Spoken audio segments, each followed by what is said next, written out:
It's tough being a Manchester United fan right now. Maybe it's karma for enjoying my childhood and teenage years so much with United being so good. Maybe not. Whatever it is, it's brutal. And I honestly can't believe this is happening again. I want to just discuss a few things after being asked a lot of questions by the community. So, here goes. To say this season has been tough for United fans is the understatement of the century versus expectations versus the positivity that came after a largely decent summer. Was it perfect? No, but we don't need to go into the ins and outs of that. I just want to speak. Hey, look, you saw that video from Rooney the other day? Speaking from the heart as a United fan. That's kind of what this video is for me, because I genuinely cannot believe that we're here again. I cannot believe that these conversations, I think, have real justification again. And I want to explain my standpoint. I didn't get into arguments with people in the live show today, but there was, what would you call it? Intellectual debate. A difference of opinions. That's what I would call it, with some anyway. Now, let me explain what I mean in this video, right? Look at the date down there. 1st of November 2024. And it's the 30th of September. And I'm sitting here and I consider myself a level-headed United fan. I consider myself a patient United fan. And there's going to be people coming here, patient, my arse, Sam. It's been less than a year since you brought a manager in. You're one of these people that just want immediate success and immediate results. We finished 15th last season, all right? But Amorim was brought in mid-season. That was a consequence of Ineos's mistake with Ten Hag, a mistake that I made as well. But I want to pull this up here. This is a message that I received on Instagram, and it's just stuck with me since I saw it last night randomly. And let me read it out to you, right? Hi, Sam. Love everything you do. Think you're absolutely sensational. I don't agree with that bit. It's a shame the club you do it for are completely and utterly pathetic. Just messaging to say that I'm unsubscribing from your channels. Not because of you, but because I need to completely and utterly forget about this garbage organisation and its satanically awful projection. Looking forward to seeing you in the feed, but can't follow you for my own mental health. Hopefully you understand.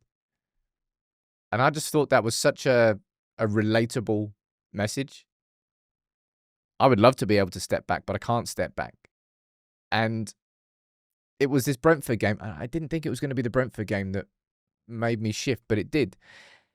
And I think... Look, I know. I did this video a couple of weeks ago. I've already done a video saying I'm sorry, Ruben Amorim, but this is not a sort of a repeat of that video. It's just, I feel like I really need to explain myself.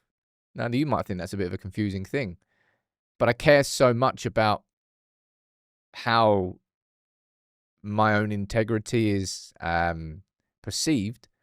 That's probably why I'm doing more than one video on this. And when it comes to integrity and perception, I've already spoken about it in the live show today. I spoke about these lads, Ian Irving, Andy Mitten, Carl Anker, and Laurie Whitwell from Talk of the Devils. And when it comes to forming your own opinions in the world these days, it's important that you do form your own opinions. You don't just look at what other people are saying and then you jump on that bandwagon because someone else is saying it. But seeing these lads speak and watch the latest podcast, you see Wayne Rooney coming out and you could see sort of how broken he was, really. Let's be totally honest. In that, he's like, I don't know where to do. I really don't. I thought about, should I say this? Should I say this? Because I kind of feel like I have to. Gary Neville, pretty much saying everything apart from sack Ruben Amorim. And me, where I'm at now, I genuinely can't believe we're here again.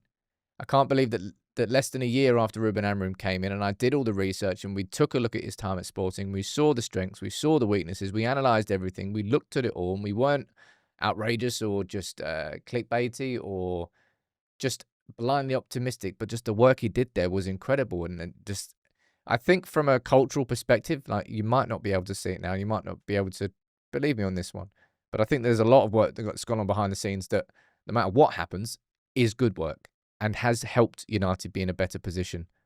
But from a footballing perspective, it just hasn't worked. And that Brentford game, with all the changes that happened towards the end and all the mad positions that people were occupying, it did feel like sort of like just throwing everything and seeing what's stuck, and absolutely nothing stuck. And the only thing that can shift it now, when it comes, and I asked this question again in the live show, I was like, what do you think? Like, I asked a poll. I didn't ask a poll. I did a poll. Saying, do you think that Ruben Amorim, still from this point, has the ability to create the momentum that brings the change at United? And it was straight down to about 50-50, right? And you've seen this from Fabrizio yesterday saying that United want to see results. Well, that was the exact memo going into the start of the season. We need to see development. I would argue that it wasn't results that United needed to see. It was development. And that's why the Arsenal game, come off the back of the Arsenal game, we lost our opening game of the season against Arsenal. Doom and gloom. United fans came out and going, tell you what, lads, there it is. Play like that every game this season. We haven't got a problem.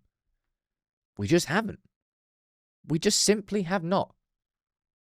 And when you look at the next 10 games, right, and I speak about results are the only things that are going to shift it. Wins are the only thing that are going to shift anything. Goals and wins are what create narratives in football, or the lack of goals and the lack of wins. It's one side or the other, right? And look at these next 10 games. We've got Sunderland at home, Liverpool away, Brighton at home, Forest away, Spurs away, Everton at home, Palace away. I genuinely think that Ruben Amorim needs to be looking at 4, 5, 6 wins in a row to be able to build that momentum, to shift that narrative. It's the wins and goals are the only thing that is going to shift it at this point. And that's where I'm at. And that's why I've done the videos that I have done this week, because I just don't have faith in Manchester United to be able to win even 2 games in a row under Ruben Amorim. I've seen so much evidence of that. And sure, I have been ignoring stuff. Not ignoring. I've been overlooking stuff that I could have absolutely focused on earlier. Does that make me delusional? You can... No. Just makes me optimistic and hopeful as a United fan that maybe this time it's different. That maybe we can get through this. That maybe despite the noise that's being created from outside, maybe no, that we can keep. But I've reached the point where I don't feel that this shift is ever going to come. I don't think the change in system is going to come.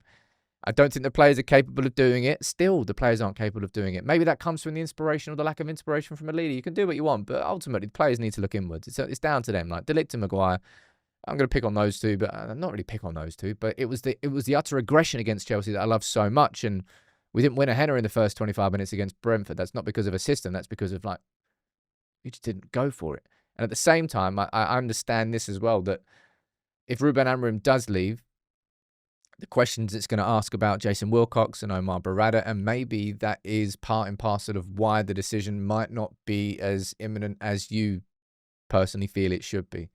But I look at these 10 fixtures. Sunderland, we're actually having a very good start to the season. It wouldn't surprise me if United did turn up. But Liverpool away next, even if we won 5 games in a row and we're going to that game, I'll crap myself. Then Brighton at home. Then Forest and Spurs away. I just can't believe that myself, I can only speak about my perspective here, my own point of view, my own opinion. I can't believe that I'm doing these videos and having these discussions less than a year after Ruben Amorim came in. I just can't believe it. But I'm a bit like Rooney. Just feel a bit broken by it all.